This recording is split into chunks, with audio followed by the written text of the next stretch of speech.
되어서 참으로 하나님의 창조와 구속 성리에 깃들어 있는 하나님의 생명 연합에 우리들을 연합할 수 있는 저희들이 되게 하여 주옵소서. 예수님 이름으로 기도합니다. 아멘. 오늘은 제가 뒤에 나오는 이 프린트물로 가지고 보면서 말씀을 전하도록 하겠습니다. 프린트물 보시기 바랍니다. 성례전이라는 프린트물 있죠? 네, 보면서 보겠습니다. 오늘 특별히 세례와 성찬을 하는 날이 1년에 4번씩 성찬 예식을 베풀기도 하죠. 네. 그래서 이 성찬을 이렇게 1년에 4번씩 우리는 하고 또 그렇게 평생을 하다 보니까 참 많이 하죠. 성찬을 할 때마다 성찬의 의미가 도대체 무엇인가 하는 게 참 궁금하죠. 또 우리가 예수님을 믿었다 하면 세례를 받죠. 세례. 오늘도 세례를 받을 텐데 이 세례의 의미가 도대체 무엇인가 참 궁금하죠. 그래서 오늘 특별히 아주 기본적으로 돌아가서 세례와 성찬의 예식이 무엇인지를 보도록 하겠습니다. 자, 여기 베드로전서 2장 24절에서 25절에 보면 이렇게 기록되어 있습니다. 예수님께서 친히 나무에 달려 그 몸을 우리 죄를 담당하셨어요. 담당하는데 그것은 그 목적이 뭐냐? 이것은 우리로 하여금 죄에 대하여 죽고 의에 대하여 살게 하려고 예수님이 십자가에 못 박혀 죽으셨다라고 기록하고 있습니다. 놀랍죠? 그래서 우리가 하나님이 우리에게 바라시는 것은 갈망이 있어요. 갈망이 뭔가 하면 죄에 대한 즉 옛사람에 대해서는 죽으라는 거예요. 죽고 이게 바로 세례입니다. 세례가 내가 죽는 거예요. 물에 빠져가지고 완전히 죽는 거예요. 죽고 옛사람이 죽는 거죠. 그 다음에 의에 대해서 새 사람에 대해서 살아나는 거예요. 새 사람으로 새 생명으로 살아나라. 새 생명으로 살아나서 뭐 하려고? 하나님과 생명연합하려고. 이게 목적입니다. 하나님과 생명연합하려면 조건이 있어요. 반드시 옛사람은 죽어야 돼요. 옛사람이 살아있어서는 생명연합이 될 수가 없어요. 그래서 반드시 옛사람은 죽으라는 거예요. 죄에 대해 죽으라는 거예요. 죽고 의에 대해서 새 생명에 대해서 살아나서 그래야 하나님과 생명연합이 된다. 네, 이 뜻을 수없이 많이 성찬 예식을 하고 수없이 많이 세례를 해도 이 뜻을 알아듣지를 못해 사람들이. 도대체 이게 무슨 뜻인지도 알지도 못하고 하나님의 갈망이 무엇인지도 알지도 못해. 그래서 늘 죄만 짓다가 죽으면 그냥 다 지옥에 들어가는 것이 오늘날의 기독교인들의 현실이다. 오늘날 기독교인들 중에 교회에 전부 다 어떤 식으로 신앙생활을 하느냐면 심의 구원론으로 생각합니다. 예수 믿으면 그냥 구원 받는다더라. 예수 믿기만 하면 구원 받는다더라. 그래서 죄를 몽땅 지으면서도 자기는 천국 간대. 가기는 뭘까? 여기는 뭘까? 죽으면 바로 지옥입니다. 그런 사람이 몇 프로냐? 90%. 교회 안에 90%가 전부 다 예수 믿기만 하면 천국 간다는 이 거짓된 신학에, 거짓된 구원론에 속아가지고 그렇게만 아주 널널하게 룰루랄라 하면서 교회 잘 다니고 있어요. 물어보면 자기는 천국 간대요. 가기는 뭘까? 속에 죄를 가득 짓고 있으면서. 그러면 제가 그 중에 10%는 거듭났어요. 10%는. 교회 다니는 사람들 중에 그래도 한 10% 정도는 거듭나 중생을 했다. 거듭났어요. 성령도 체험했고 거듭났어요. 성령의 불도 받았고. 이런 사람들이 10% 있어요. 이 사람들은 이제 자신은 성령 받았으니까, 성령의 불 받았으니까, 거듭났으니까 천국 가겠지 생각하기는 뭘까? 맨날 죄를 짓고 있으면서 그래가지고 천국 못 갑니다. 아무리 성령 받아도 아무리 건너도 천국 못 간다고요. 그럼 어떻게 해야 천국 가는 거야? 성령 당연히 받아야지. 거듭나야지. 예수 믿어야지. 그러나 성화를 이뤄나가야 돼요. 성화를 어떻게 이룹니까? 옛사람에 대해서 죽어야 돼요. 옛사람을 투쟁해야 돼요. 투쟁하는 시장을 가지지 않으면 절대로 천국 못 갑니다. 나는 매일매일 투쟁하고 있는 자신에게 물어보시기 바랍니다. 나는 매일 투쟁하고 있나 정말? 내가 매일 옛사람에 대해서 죽이려고 투쟁하고 있는가? 만약에 그런 게 없다면 여러분 정말 잘못 신앙생활하고 있는 거예요. 투쟁해야 돼요. 싸워야 돼요. 옛사람과 싸워 이겨야 돼요. 매일매일 한 걸음 한 걸음씩 우리가 죄 속에 살고 있잖아. 옛 사람은 언제나 세상으로 죄로 가려고 하잖아요. 마귀의 유혹에 늘 넘어가잖아. 그것과 싸워야 되는 거야. 내 속에 있는 이 옛사람과 싸워야 돼요. 투쟁해야 돼요. 이게 성화입니다. 싸워서 이겨야 돼요. 어떻게 이깁니까? 말씀으로, 성령으로, 기도로 이겨야 돼요. 소문, 사랑, 거룩으로 이겨내야 돼요. 그래야 우리가 새 생명이 우리 안에 살아나게 되고, 이 새 생명이 살아나면 그때서야 비로소 하나님의 생명과 연합합니다. 하나님의 생명과 연합한다는 이것을 경험해 보지 못한 사람은 아직도 예수 믿어도 아직도 한참 멀었어요. 여러분, 하나님의 생명과 한번 연합해 보세요. 얼마나 기쁜지. 하나님의 생명과 연합한다는 개념도 몰라, 사람들이. 하나님의 생명과 연합해야 돼요. 즉, 하나님과 하나가 되는 것이죠. 주 안에서 주님과 하나가 되는 것입니다. 하나님의 생명과 하나가 되는 것이에요. 이것을 하나님은 바라고 있는, 갈망하고 있는 거예요. 이것을 말하고 싶은데 하나님이 말해도 알아듣지를 못해. 그래서 실물 설교를 하는 거예요. 어떻게? 성찬을 통해서, 세례를 통해서 어떻게 예수님이 죽는지를 실제로 이제 체험해보라 이거지. 성찬을 통해서 어떻게 하나님과 새 생명으로 살아나는지 성찬을 통해서 체험해보라는 거예요. 성찬이 뭡니까?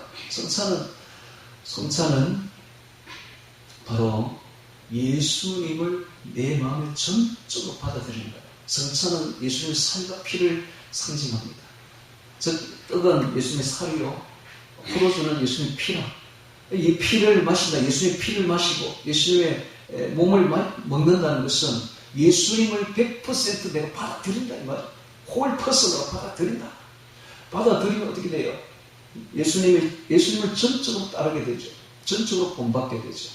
예수님을 전적으로 따르고, 전적으로 본받고, 전적으로 받아들이고. 이게 바로 성찬의 의미입니다. 예수님을 받아들이게 되면 내 안에 새 생명이 살아나게 되고, 새 생명이 살아나면 예수님과 하나가 되고, 예수 안에 있게 되고, 예수 안에 있게 되면 우리가 하나님, 삼위일체 하나님 안에 있게 되는데, 하나님 안에 있게 되면 하나님의 생명이 우리 안에서 역사하기 시작합니다. 생명. 그래서 그 생명이 우리 안에서 자라나기 시작하고, 생명이 하나 되고, 그것이 하나님의 생명 안에서 우리가 하나 되면 그것이 하나님 나라가 내 안에 이루어지는 것이고, 이렇게 되면 우리가 영생이 우리 안에 들어오고 생명이 우리 안에 들어오고, 이것이 가장 중요합니다. 예수 안에 생명이 있으면 생명이, 그 생명을 받아들이고 그 안에서 사는 새 생명으로 살아나는 거예요. 이것이 바로 성찬과 세례의 본질이다, 본질이다. 이것을 모른다고 사람들이.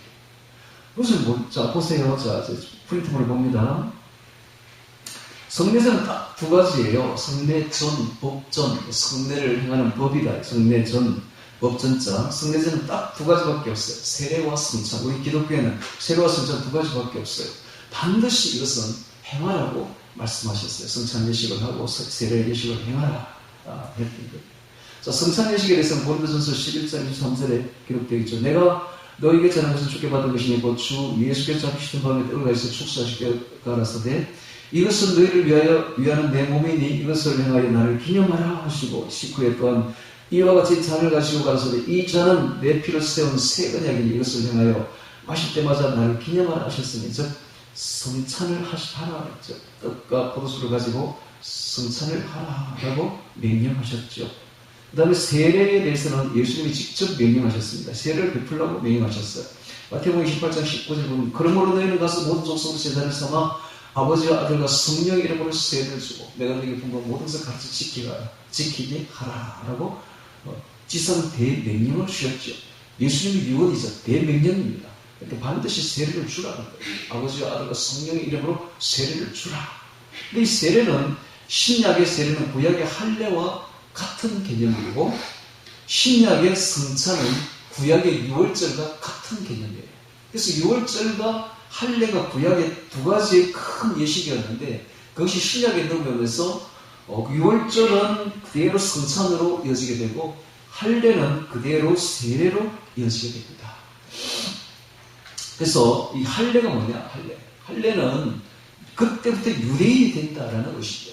그럼 세례가 뭡니까? 세례. 이때부터 기독교인이 된다 이 말입니다. 세례를 딱 받으면 이때부터 진짜 정식으로 기독교인이 된다 이런 뜻이에요. 자, 그래서 할례에 대해서 우리도 골로새서 2장 11절에 이렇게 기록되어 있죠. 또 그 안에서 너희가 손으로 하지 아니한 할례를 받았으니 곧 육적 몸을 벗는 것이요 그리스도의 할례니라. 너희가 세례로 바로 나오죠. 할례가 바로 세례로 이어집니다. 너희가 세례로 그리스도와 함께 장사된 거예요. 세례가 뭐냐? 죽는 거예요. 세례는 내 옛사람이 죽는 거, 장사되는 거예요. 세례로 그리스도와 함께, 누구와 함께? 예수님과 함께 죽는 십자가에 못 박혀 죽는 거예요. 예수님이 2000년 전에 십자가에 못 박아 죽었는데 역사적인 사실이죠. 이 역사적인 사실이 오늘날 성령으로 우리에게 그대로 이루어진다. 내 안에서. 내 안에서 어떻게 해주냐? 옛사람이 죽는 거예요. 옛사람. 그래서 죽어야 돼요. 죽지 않으면 살아나지 못합니다. 반드시 죽음을 경험해야 돼요. 내 옛사람이 죽어요. 근데 예수 믿기 전에는 내가 옛사람으로 살았지. 새사람은 아예 없는 거죠. 아예 옛사람으로 살고 있었죠. 이 옛사람은 굉장히 큰 거야. 아주 크고 아주 강해. 근데 예수님을 딱 믿게 되면 내 안에 성령이 들어오면서 믿는 순간 성령으로 우리에게 충만하게 되고 성령이 들어오면서 새 사람이 딱 떨어지게 되는데 새 사람의 씨앗이 얼마만하냐? 겨자씨만한 겨자씨. 눈에 보이지도 않아요. 겨자씨만한 씨앗이 내 안에 딱 떨어지는데 이게 바로 새 사람이에요. 그 옛사람은 크고 강하고 새 사람은 조그만하니까 싸우면 누가 이겨요?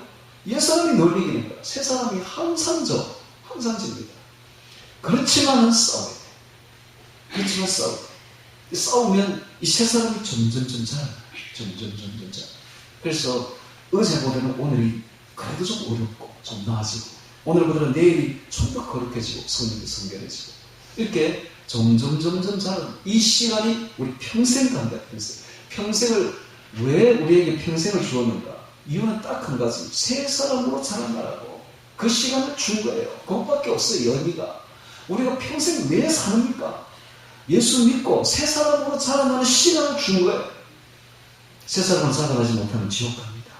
새 사람으로 자라나는 만큼 천국에서 상급을 받는데 저 천국에 가면 해같이 빛나는 사람이 있고 달처럼 희미한 사람이 있고 별처럼 희미한 사람이 있는데 별과 별의 영광이 다르듯이 모든 사람의 영광이 다 틀려요. 얼마만큼 평생 동안 새 사람으로 자라나냐냐 그 정도에 따라서 다 틀리다. 천차만별이다. 여러분 이 짧은 시간 안에 영원히 결정된다고 생각해 보세요. 얼마나 귀한 시간들입니까? 이 시간들을 놓치면 안 돼요. 여러분 학창시절에 중학교, 고등학교 때 열심히 공부하면 좋은 대학에 들어갈 수 있어. 그 시간 6년을 놓치면 좋은 대학에 갈 수가 없어. 그 시간 6년만 좀 열심히 하면 좋은 대학에 들어가잖아. 인류대학에. 서울대 들어가잖아. 그러면 서울대 나오면은 아주 레벨이 높잖아. 서울대 나온 사람 아주 연고대에 있는 사람은 결혼도 안 한다 하더라고요. 쳐다보지도 않아요. 레벨이 딱 틀려 그냥 완전히. 그 이유가 어디 있습니까? 그 중고등학교 때 6년에 그 결실이라는 말이에요. 마찬가지입니다. 오늘날 살아있을 때에 이 짧은 인생 70년, 80년 이 짧은 인생 우리가 어떻게 사느냐에 따라서 영원히 결정돼요. 영원히 결정돼 버립니다. 그러니까 우리가 새 사람으로 살아야 돼요. 옛 사람으로 맨날 살다가 이런 사람이 있어요. 아유, 목사님 저는 상급 필요 없어요. 상급 천국만 가면 돼요. 여러분 그런 마음 가지고 천국도 못 가요. 천국 누가 보내준답니까? 나는 하나님과의 생명연합 그런 거 필요 없어요. 나는 그냥 천국만 가요. 아니 하나님과 생명연합도 아는 사람이 하나님을 그렇게 싫어하는 사람이 천국 갈 것 같아요. 천국 못 들어가요. 여러분. 하나님이 좋아야 천국 들어가지. 하나님이 좋은 사람 좋아하는 사람만 천국 들어가는데 하나님이 좋으면 생명연합 해야지. 하나님과 하나가 돼야지. 하나가 되려면 옛사람을 부단히 죽여야 돼요. 이게 바로 세례입니다. 새 사람으로 부단히 살아나야 돼요. 이게 바로 성찬입니다. 이게 바로 성찬입니다. 자, 다시 또 프리즘을 봅니다. 자, 베드로전서 2장 24절 말이 있죠. 친히 나무에 달려 예수님이 친히 나무에 달렸다. 왜 나무에 달린 것은요, 저주를 받았다는 뜻이에요. 신명기서 21장 보세요. 23절에 보면 나무에 그 끝에 나무에 달린 자는 하나님께 저주를 받았음이니라 되어 있죠. 예수님께서 십자가 나무에 달렸다는 것은 저주를 받았다는 거예요. 하나님께 저주를 받았다. 왜 자청해서 하나님이신 예수님이 저주를 받았을까요? 그 몸에. 그것은 이유는 딱 한 가지예요. 그 몸으로 우리 죄를 담당했어요. 그 목적이 뭐냐? 우리로 하여금 죄에 대해 죽고 의에 대해 살게 하려고 그렇게 했다 라고 기록되어 있습니다. 이게 바로 예수님의 십자가에 못 박힌 목적입니다. 대속한 목적이에요. 우리로 하여금 죄에 대해 죽고 의에 대해 살게 하려고 예수님이 십자가에 못 박혀 저주를 받았구나, 죽었구나, 그런 것을 알 수가 있습니다. 그래서 예수님이 십자가에 못 박혀 죽었다는 것은 친히 자발적으로 우리를 구원하기 위해서 친히 저주를 자발적으로 받으셨다는 뜻이 되는 것이죠. 갈라디아서 3장 13절에도 그 기록되어 있죠. 그리스도께서 우리가 저주를 받은 바 돼서 이렇게 되어 있죠. 율법의 저주에서 우리 속량하시 이름이 기록되는 저주의 나무에 달린 자마다 저주 아래 있는 자는 하였습니다. 되어 있죠. 예수님께서 직접 저주를 자청한 이유가 딱 한 가지밖에 없어요. 우리를 하여금 죄에 대해 죽고 옛사람에 대해서는 죽고 의에 대해서는 새사람에 대해서는 살게 하려고 그렇게 하셨다라는 거예요. 그럼 이것을 안다면 그렇게 살아야지. 이걸 안다면. 그런데 그렇게 안 산다. 오늘날 기독교는 그렇게 안 살아요. 죄에 안 죽어. 늘 죄만 짓고 있어. 옛사람을 죽이라고 했는데 옛사람 안 죽여. 늘 옛사람으로 살고 있어. 그러면서 자기는 또 천국 간대. 가기는 뭘까? 정말 못 갑니다. 그래가지고 새 사람으로 살아야 천국 갑니다. 그래서 이번에 보면은 대속적 죽음의 목적이 무엇인가? 우리를 죄에 대해 죽고 의에 대해 살려하려고 예수님이 그렇게 십자가에 못 박아 죽였다라는 거예요. 그 다음 대속적 죽음의 결과가 뭐냐? 이제는 너희 영혼의 목자와 감독 되신 이에게 돌아왔느니라. 베드로전서 2장 25절에 그렇게 되어 있죠. 이제는 너희 영혼의 목자와 감독 되신 이에게 돌아왔느니라. 목자가 바로 예수님이고 감독이 예수님이십니다. 목자는 우리 양들을 인도하죠. 감독은 보호를 하죠. 그러니까는 이 험악한 세상에 살면서 예수님의 인도와 보호를 꼭 받아야 돼요. 우리가 지금 인생을 살아가는 것은 마치 캄캄한 밤바다에 표류하는 배와 같다. 먼저 무슨 일이 터질지 몰라요. 너무나 위험한 바다 위를 우리는 항해하는 것과 똑같습니다.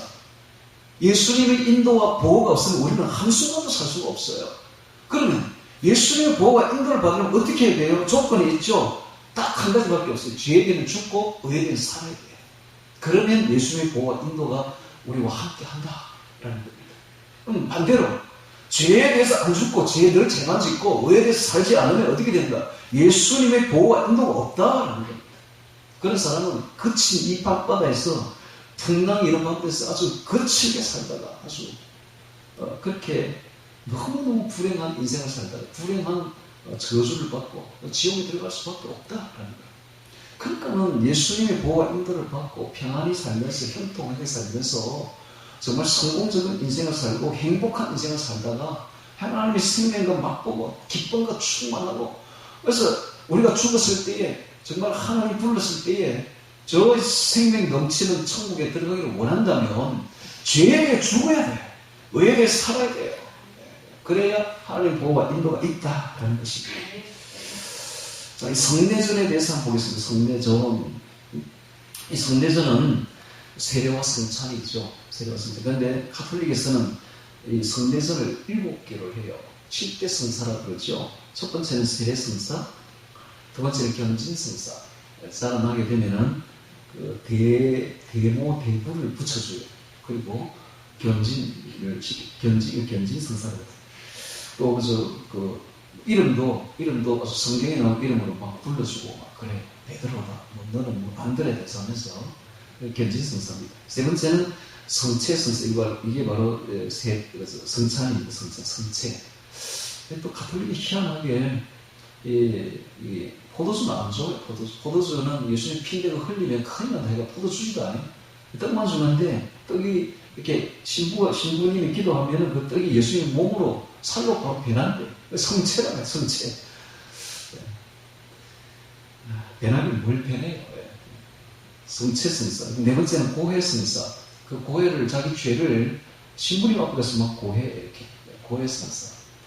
신부님이 그럼 그 죄를 딱 들었으니까 신부님 앞에 꼼짝 못하겠지 이제. 너 이런 죄를 지었지. 꼼짝 못하는 게 참 나쁘죠. 완전히 꽉 잡히는 거죠. 신부님 앞에. 그러면 그 신부님이 완전히 하나님이 되는 거지.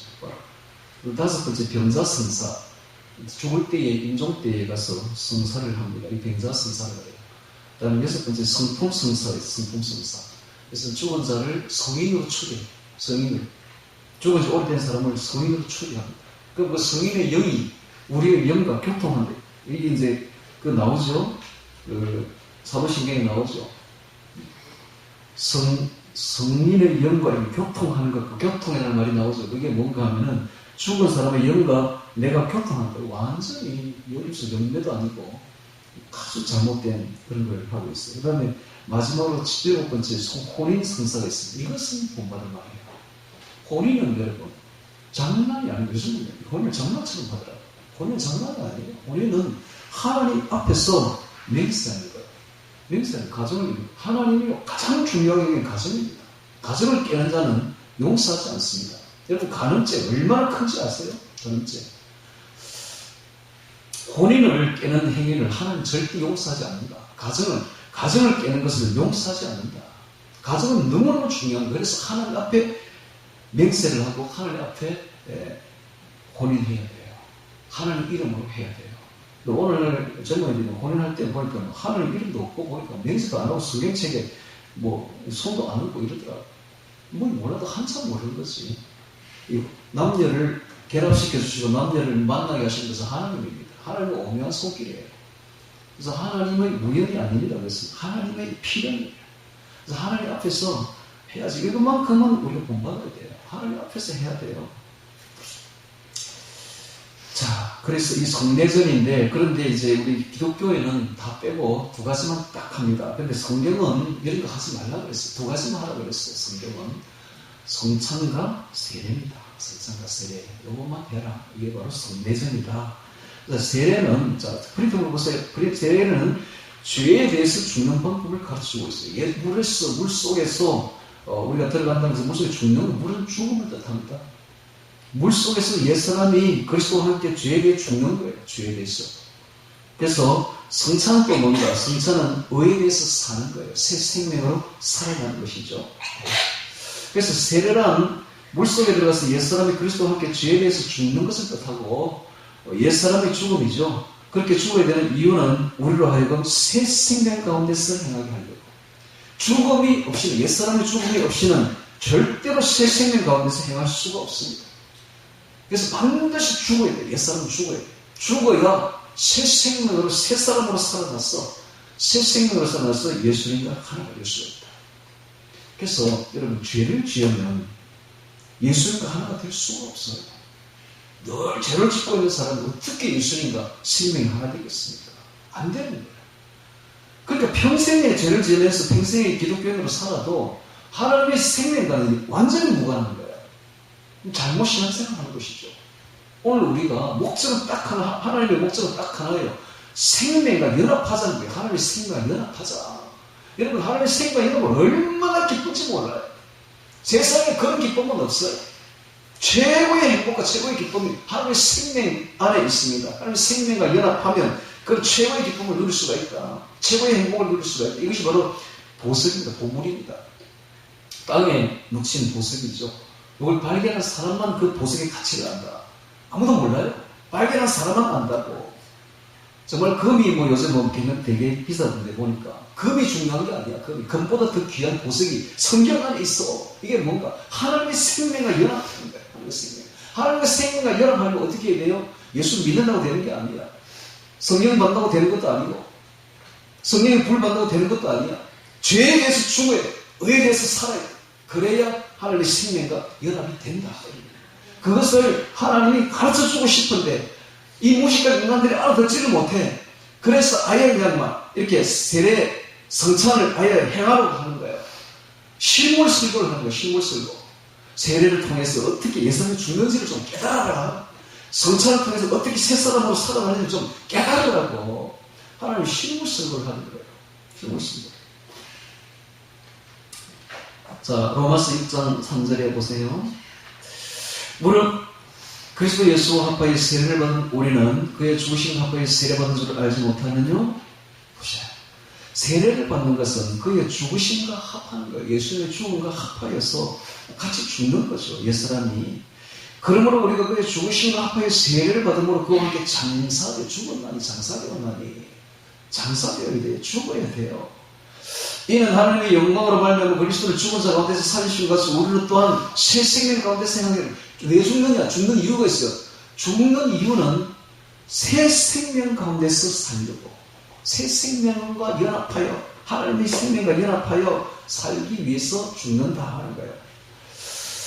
반드시 죽음이 선행되어야 된다. 옛사람의 죽음이 죽지 않으면 새 생명으로 연합할 수가 없다라는 거예요. 자, 새 사람의 생명으로 의를 따라 사는 것이 새 사람의 생명입니다. 옛사람의 죽음은 세례를, 새 사람의 생명은 성찬 뜻합니다. 즉 죄에 대해 죽고 의에 대해서 사는 것입니다. 여러분, 제가 지금까지 성찬을 많이 했고 또 뭐 노회나 총회 가서 성찬을 매가면 합니다. 매가면 하고 하는데 이 성찬에 대해서 의미에 대해서 몰라서 사람들이 딴소리를 하고 있는 거예요. 아니, 성찬 간단해요. 새 사람으로 사는 겁니다. 예수님으로 사는 거예요. 예수님을 먹는 거예요. 예수님 뭔가 필요할 새 사람으로 사는 거예요. 예수님을 사는 거예요. 몰라 사람들이 아무리 참 희한하죠. 예. 그걸 간단한 걸 몰라. 예. 사는 것입니다. 자, 요한복음 6장 54절. 내 살을 먹고 내 피를 마시는 자는 영생을 얻고, 영생이 뭡니까? 생명. 여러분, 지옥에 가도 영생합니다. 사람은 어차피 영생해요. 사람은 지옥에 가서 영원히 삽니다. 영원히 벌받고 끝이 안 나요. 100년, 1000년, 만년 있으면 끝이 날 것 같은데 그러면 죽을 것 같은데 아니요. 안 죽습니다. 영원히 지옥에서 불구덩이 속에서 정말 그 지옥에서의 고통의 오분은 평생의 고통을 더한 것보다 더 큰데 그런 고통을 쉬면 저기 힘도 없어. 평생 아니 영원히 받습니다. 어차피 사람은 하나님 영이 들어왔기 때문에 영원히 삽니다. 근데 여기서 말하는 영생은 지옥에서 영원히 사는 것도 영생이지만 그런 뜻이 아니라 하나님의 생명을 말합니다. 하나님의 생명. 이 생명이 영생이에요. 자, 내 살을 먹고 내 피를 마시는 자는 영생을, 즉 하나님의 새 생명에, 새 사람의 생명, 하나님의 생명을 가졌고 마지막 날에 내가 다시 그를 살리리니 마지막 날에 예수님이 우리를 부활체로 살릴 것이고 재림하시면 그리고 우리가 예수님과 함께 천국에서 하나님의 생명으로 영원히 살아가는 천국에서 기쁜 게 뭔가 하면 천국에 생명수가 흘러서 그 생명수를 마셔서 기쁜 게 아니라 생명나무가 있어서 생명나무의 과실을 먹어서 기쁜 게 아니라 천국에 아름다운 자연이 있어서 그거 보면서 그 즐기면서 그것도 좋겠지만 그게 기쁜 게 아니라 하나님의 생명과 연합하는 그게 기쁜 겁니다. 그게 최고의 기쁨이에요. 하나님의 생명과 연합하는 그것만큼 기쁜 게 없어요. 그래서 하나님의 생명과 얼마나 이 땅에서 연합했느냐에 따라서 하늘나라에 가면은 레벨이 달라져 버려요. 레벨이. 하나님의 생명과 많이 연합한 사람은 3천천에 올라갑니다. 3천천에 가면 그 얼굴이 해와 같이 빛나면서 하나님의 생명을 100% 흡수하는 거예요. 최고의 행복한 생활을 궁전과 같은 곳에서 살면서 거기서 하나님과 평생, 영원토록 그래서 하나님과 합하여서 살아갑니다. 이 땅에서 하나님의 생명을 누려보지 못한, 별로 누리지 못한 사람들은 1천천에 기어 들어가는데 거기는 노숙자도 많고 원룸 같은 조그마한 방, 화장실 많은 방에서 영원토록 살아갑니다. 빛도 희미해. 왜? 생명을 많이 못 받았어 그래요. 이 땅에 살면서. 이유는 딱 한 가지. 늘 재중에 살다 보니 그렇다는 거예요. 여러분 이제는 죄에서 떠나서 의로 살기 바랍니다. 그래서 우리가 이 땅에서 하나님의 영생을 받아야 돼요. 생명을 받아야 돼요. 다시 봅니다. 요한복음 6장 54절. 내 살을 먹고 내 피를 마신 자는 영생을 가졌고 새 사람의 생명을 가졌고 의에 따라 사는 것이죠. 마지막 날에 내가 그를 다시 살리리니 내 살은 참된 양식이요 내 피는 참된 음료로다. 내 살을 먹고 내 피를 마시는 자는 내 안에 가고 나도 그 안에 가느니 살아계신 아버지께서 나를 부르시니 내가 아버지를 인하여 사는 같이 나를 먹는 그 사람도 나를 인하여 살리라. 식은 종입니까?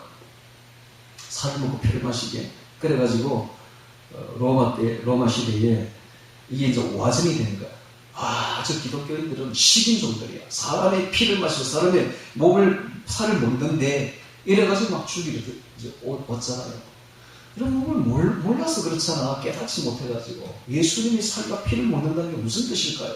우리가 식인종이니까 살을 먹고 피를 마시게. 살과 피는 유대 관용법으로 그 사람 전체를 뜻해. 그래서 whole person, 그 사람 전체를 먹는다 이 말은 받아들인다 이 말이에요. 예수님을 전적으로 받아들인다 이 말이에요. 예수님을 내 안에 완전히 받아들이겠다 이 말입니다. 그래서 예수님을 따르겠다 이 말이에요. 예수님 이제는 본받겠다 이 말이에요. 예수님 본받고 예수님을 따르고 예수님처럼 살겠습니다 이런 뜻입니다. 예수님처럼 살겠습니다. 전적으로 받아들이겠습니다. 이게 바로 예수님의 살과 피를 먹는 거예요. 이걸 이거를 몰라가지고 딴 소리를 하고 있어요 사람들이. 이 간단한 이걸 깨닫지를 못해. 예수님의 살과 피를 먹는데 예수님을 받아들이겠습니다 내 안에. 예수님 따라 살겠습니다. 예수님처럼 살겠습니다.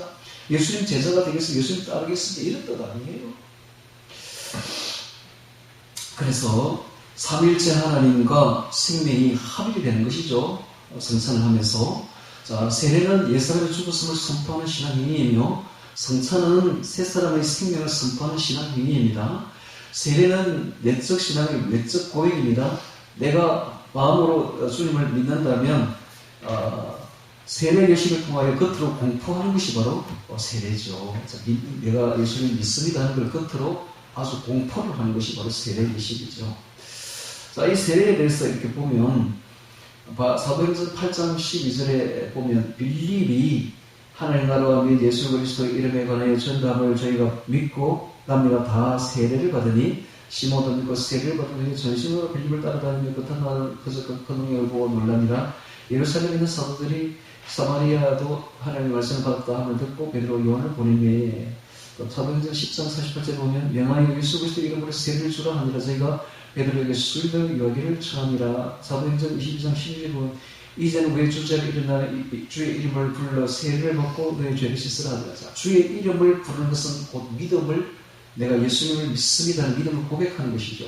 그 다음에는 반드시 뭐가 따른다? 세례가 따른다. 세례가 죄를 씻는 행위라는 것입니다. 자, 구약시대에는 세례 방식이 세 종류가 있었어요. 첫 번째는 살수례.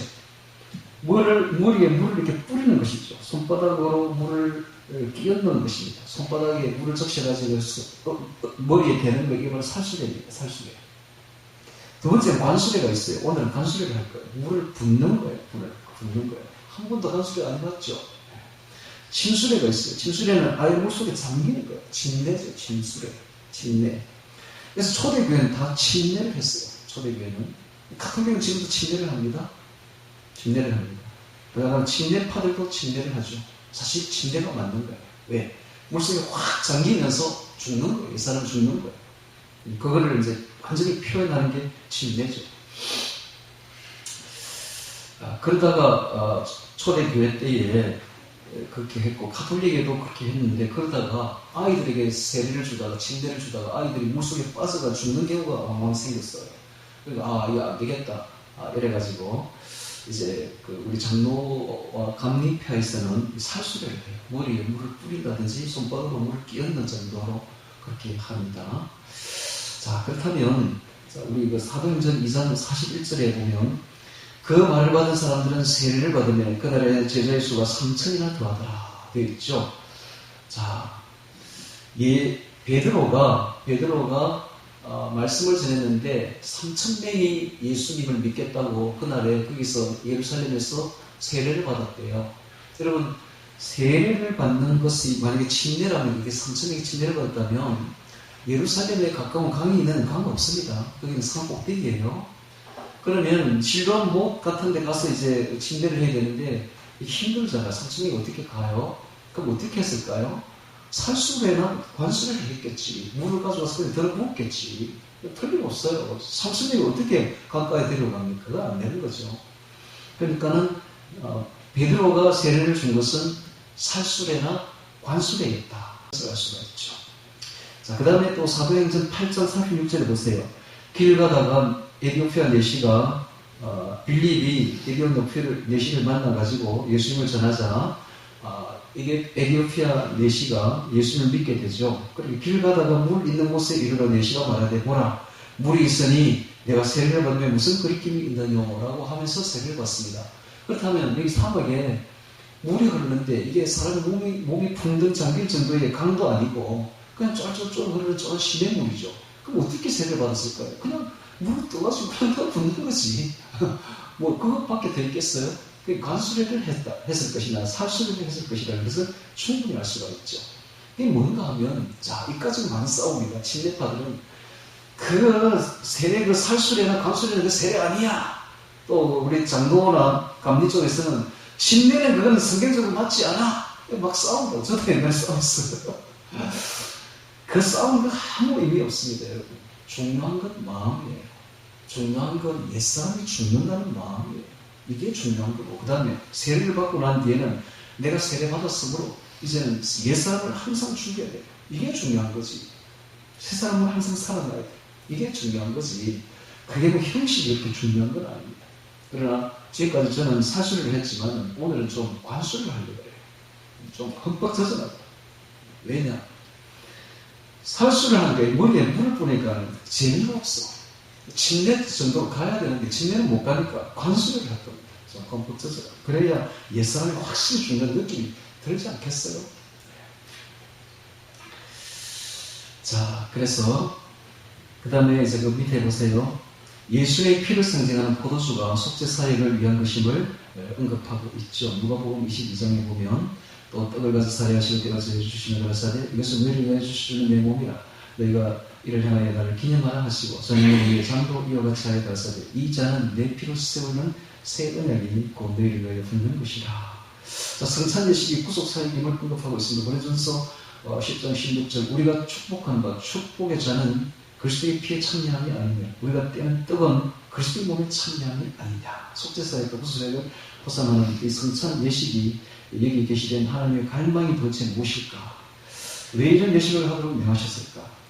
이것은 하나님의 갈망은 성찬과 세례에 원하시는 하나님의 갈망이 있어요. 그 갈망이 뭔가 이걸 깨닫는 게 굉장히 중요하죠.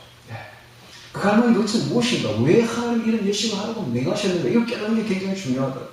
이것은 하나님의 생명과 연합하다. 즉 옛사람이 죽고 새사람으로 살아나. 옛사람이 죽는 것이 세례고 새사람으로 살아나는 것이 성찬이다.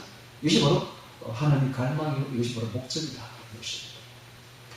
이걸 분명히 깨닫는 게 중요해요. 그러니까 성경은요 하나님의 뜻을 깨닫는 게 중요합니다. 설교는 하나님의 뜻을 올바르게 전하는 게 진짜 설교예요.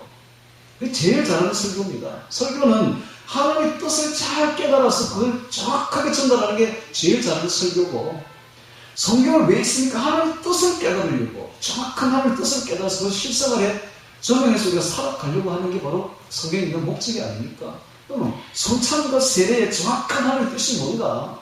갈망이 뭔가? 왜 하나님이 이런 걸 정하셨는가? 이걸 깨닫는 게 굉장히 중요하죠. 세례는 옛사람을 죽어라. 성찬은 새사람으로 살아가라.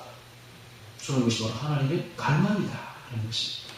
자, 요한복음 6장 53절에 예수께서 이르시되 내가 진실로 진실로 너희에게 이르노니 인자의 살을 먹지 아니하고 인자의 피를 마시지 않는 너희 속에 생명이 없느니라. 그랬습니다. 인자의 살과 피를 먹는 것은 예수님을 전적으로 받아들인다 이 말이죠. 그렇지 않으면 너희 속에 생명이 없는 그 예수님을 전적으로 받아들이려는 조건이 있죠. 옛사람이 죽어야 돼요. 옛사람이 딱 죽고 새사람으로 살아나야만이 우리 안에 뭐가 있다? 하나님의 생명이 있다. 생명과 연합한다. 그런 것입니다. 그러므로 성찬 예식 속에는 하나님의 생명의 참여함이 딱 들어있습니다. 이것이 바로 목적입니다. 성찬에 참여하는 자가 반드시 그래서 회개하고 정결을 유지해야 됩니다. 그렇지 않으면 그 성찬을 더럽혀가지고 징계를 받고 죽을 수도 있다는 것을 강조하고 있습니다. 어떤 징계를 받을까요? 만약에 죄를 지었는데 회개하지 않고 성찬을 받았다 그러면 징계를 받는데 어떤 징계? 병이 들 수도 있어요? 몸이 약해질 수도 있어요? 심지어 죽을 수도 있어요. 죽을 수도 있어요. 예를 들어볼까요? 이 성찬 예식의 남은 떡을 개에게 줬더니 실제로 개가 죽어버렸어요. 이거 뭘 뜻합니까? 이 성찬은 함부로 먹지 마라 이 말이에요. 함부로 대하지 마라. 의미도 모르는 채 대하지 마라. 회개해야 돼요. 회개. 죄에 대해서 회개해야 돼요. 회개하고 세상으로 살아날 때는 결심으로 예수님을 몸을 귀하게 받아야 드려야 된다. 이런 것입니다. 그 말이 고린도전서 11장 27절에 있죠. 분별치 못하고 이런 말이 나오죠. 주의 몸을 분별치 못하고 먹고 마시는 자는 자기의 죄를 먹고 마시는 것이다. 그러므로 오늘 성찬을 받기 전에 여러분 회개하시기 바랍니다. 회개하고 깨끗한 몸을 정결케 되어서 성찬을 받기 바랍니다. 자, 마지막으로 성례전에 계시된 하나님의 갈망을 보겠습니다. 세례는 옛사람의 죽음을, 성찬은 새사람의 생명을 나타냅니다. 창조와 구속의 핵심은 하나님의 생명에 대한 연합이, 생명 연합이에요. 이거 알려고 하나님이 우리를 창조하신 겁니다.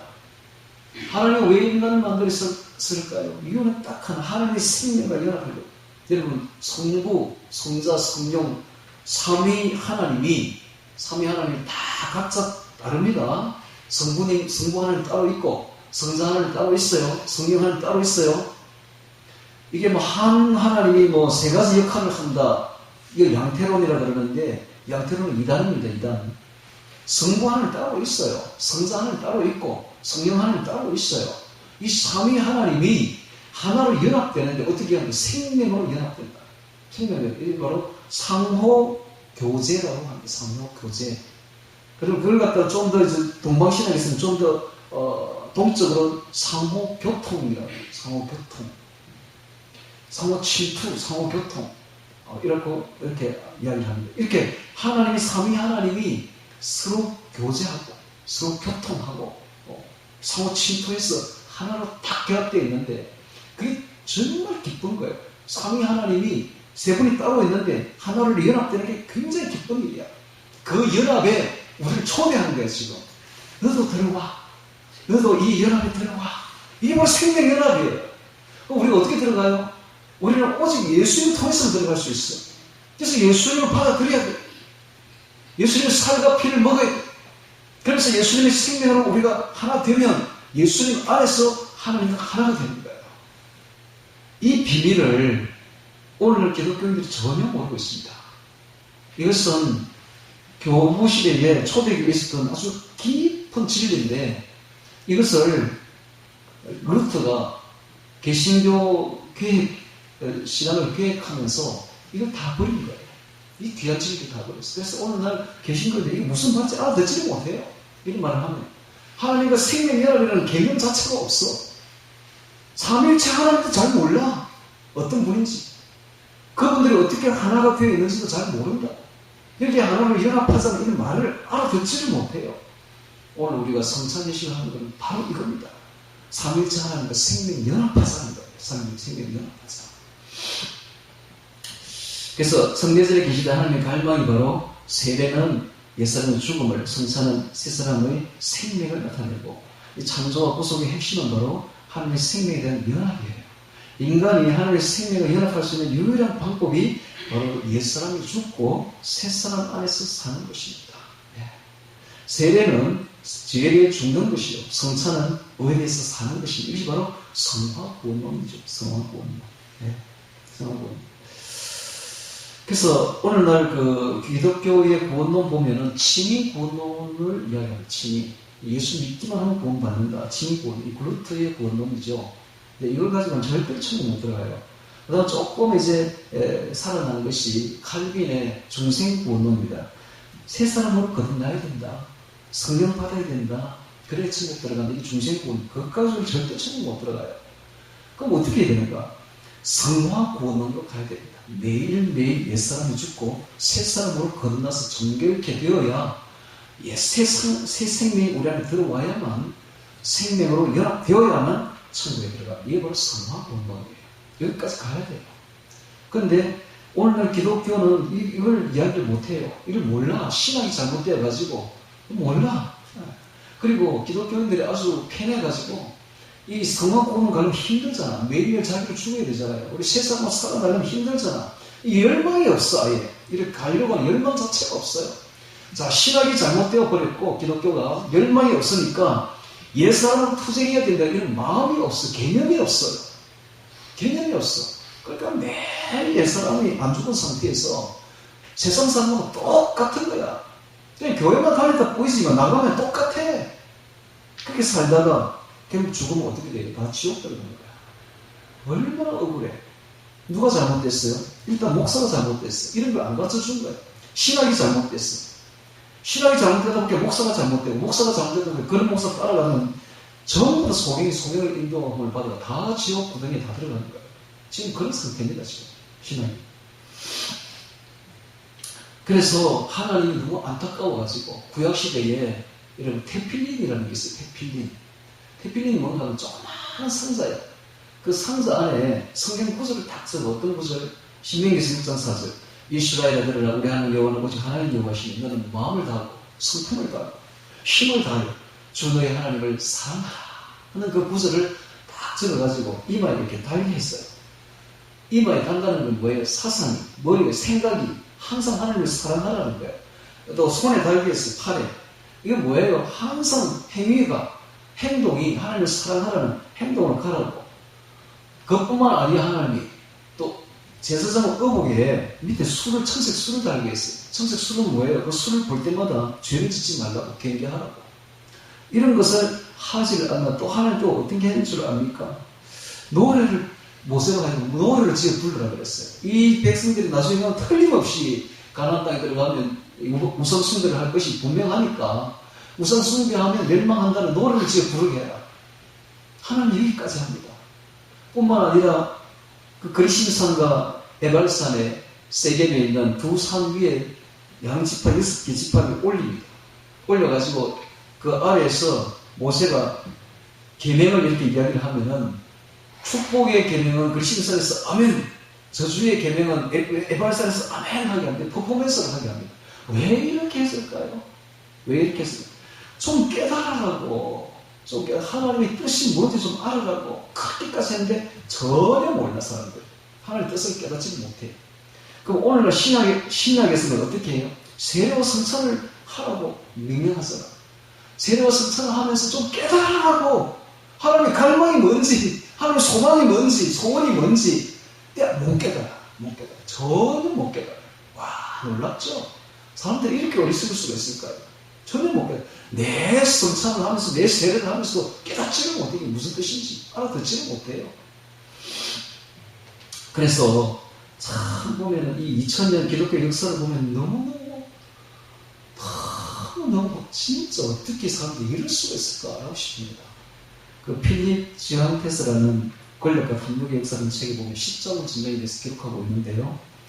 이 십자군 전쟁이 일어났는데 이들이 얼마나 나가서 사람을 많이 죽였는지, 살인, 강간하고, 약탈하고, 도둑질, 살인과 6계명, 살인과 7계명, 간음과 8계명, 도적질, 얼마나 많이 했는지 모릅니다. 그러면서 그들은 떳떳하게 뭐라고 말하냐면, 자기들은 또 천국 가는데 그 짓을 하고도. 왜? 교황이, 주교가 죄를 사해주고 사해진다는 거예요. 이게 교회 구원론이에요. 교회 구원론. 교회가 죄를 사하면 사해진다는 게 천주교에 있는 교회 구원론입니다.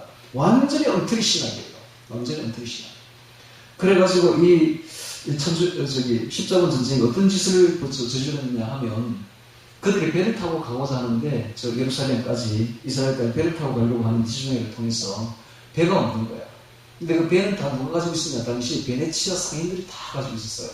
그래서 상인들에게 가서 배 좀 빌려달라 이랬는데 베네치아 상인들이 배는 빌려줄 수 없다.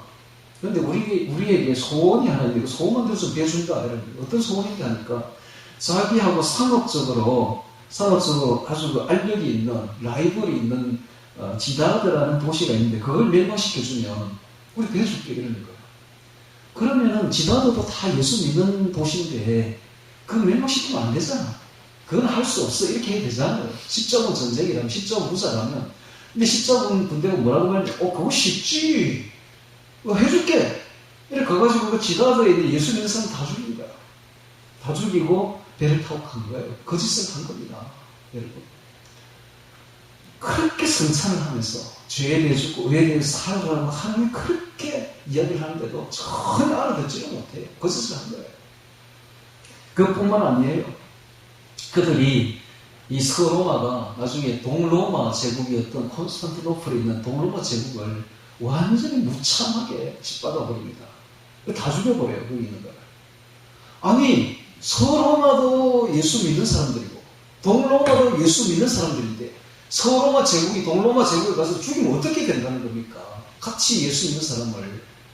그래가지고 그 동로마 제국이 약해져요. 약해져서 1453년에 투르크 제국, 이슬람 제국이 들어오니까 그냥 견디지 못하고 그냥 다 끝나버리는 멸망하고 그때부터 이슬람 제국이 된 거예요.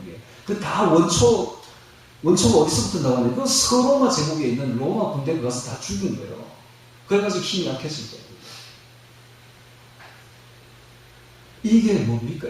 이게 맨날 성찬 예식을 하면서도 깨닫지를 못하는, 죄에 대해 죽고 의에 대해 살아가는 하나님의 말씀을 깨닫지를 못하는, 이게 바로 기독교 2000년의 역사입니다.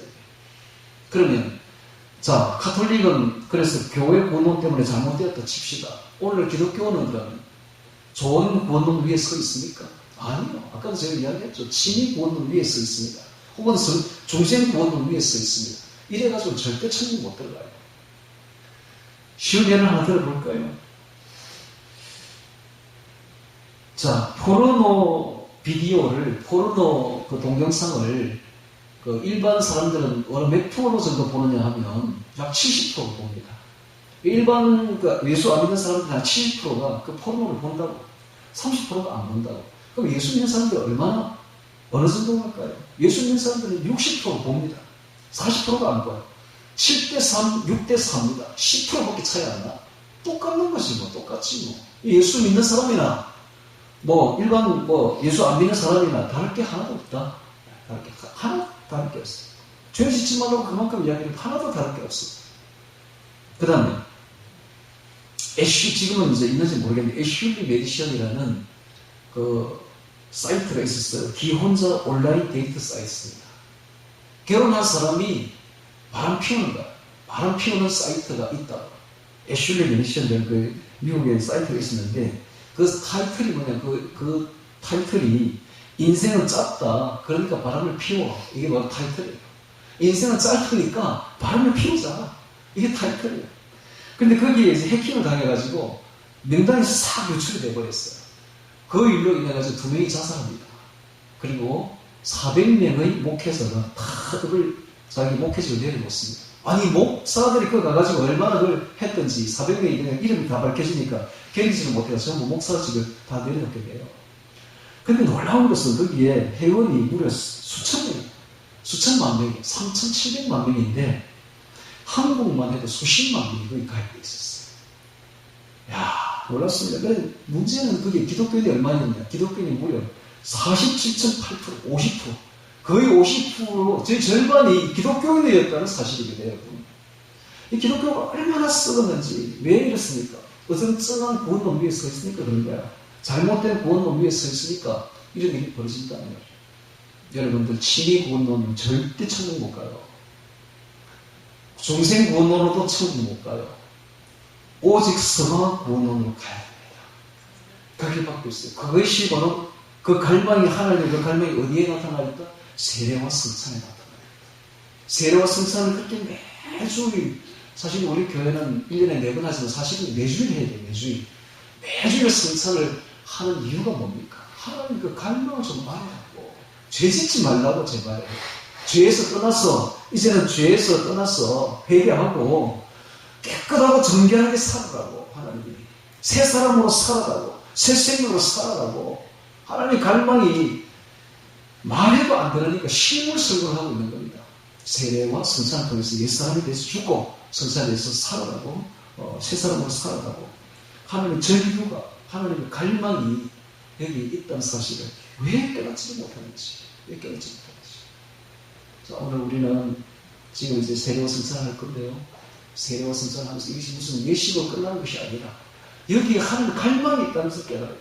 하나님 어떤 갈망? 세례를 받으면서 옛사람에 대해서 죽고 성찬을 받으면서 새 사람에 대해서 살아나갔어요. 하나님의 생명과 연합하고 하나님과 하나 되어 보자고, 그 하나님의 갈망이, 그 절규가 들리지 않습니까? 이렇게. 오늘 세례와 성찬하면서 우리 하나 되는 갈망을 깊이 새긴 우리 모두 되기를 주의 이름으로 축원합니다.